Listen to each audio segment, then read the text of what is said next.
2062 चैत्र 24 गते तत्कालीन 7 दल र माओवादी मिलेर संयुक्त रूपमा 3 दिने आन्दोलनको घोषणा गरे।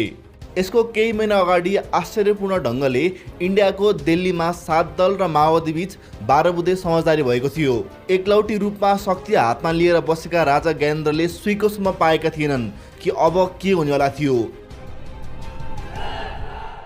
3 दिनको आन्दोलनमा मान्छे औलान् कि नऔलान् भन्ने थियो, तर पनि हजारौं होइन लाखौं जनता रोडमा आए। 3 दिन भनेको आन्दोलन अनिश्चितकालको लागि घोषणा भयो। 19 दिन चलेको आन्दोलन 62-63 को जनआन्दोलनले शक्ति फेरि जनताकै हातमा फिर्ता मात्र होइन 240 वर्ष पुरानो राजतन्त्रको पनि अन्त्य गरिदियो। तर यो आन्दोलनभित्र चल्दै चाहिँ के थियो? 7 दल, माओवादी र राजा मात्र होइन, इन्डिया लगायत अमेरिका र युरोपियन युनियनका मान्छेहरू पनि पर्दा पछाडि ठुलो दौडधुप गर्दै थिए। तर यो सबै हुँदा सधैँ राजाकै साइडमा रहेको नेपाली सेना चाहिँ के गर्दै थियो? माओवादीहरूले के राजा ज्ञानेन्द्रलाई मार्ने योजना नै बनाएका थिए? र सबैभन्दा महत्त्वपूर्ण 62-63 को आन्दोलन जनताले जनताकै लागि गरेको महान क्रान्ति हो वा विदेशी र नेताहरू मिलेर गरेको महाभूल?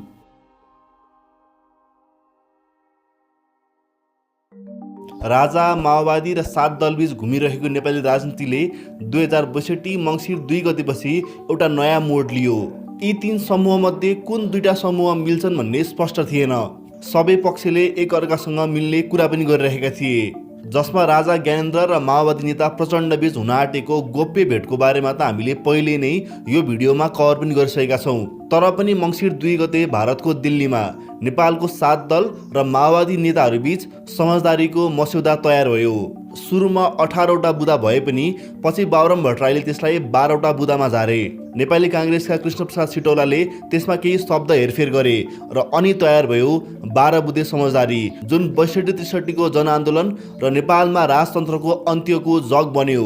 12 बुँदे समझदारीमा प्रश्न थियो, हामी निरङ्कुश राजतन्त्रको अन्त्य, संविधान सभाको निर्वाचन र पूर्ण लोकतन्त्रको स्थापना। संविधान सभाको निर्वाचन हुनुपर्छ भन्नेमा त सबै पक्ष नै तयार थिए, तर त्यो प्राप्ति कसरी हुन्छ भन्नेमा चाहिँ ठुलो विवाद थियो। 2059 मा राजा ज्ञानेन्द्रले प्रतिनिधि सभालाई विघटन गरेर सबै शक्ति आफ्नो हातमा लिएपछि सुरु भएको यो घटनाक्रममा नेपाली काङ्ग्रेस जसरी पनि त्यही पुरानो प्रतिनिधि सभा जसरी पनि पुनर्स्थापना हुनुपर्छ भन्ने पक्षमा थियो। अर्को एउटा मुख्य विवाद चाहिँ सिग्नेचरमा थियो।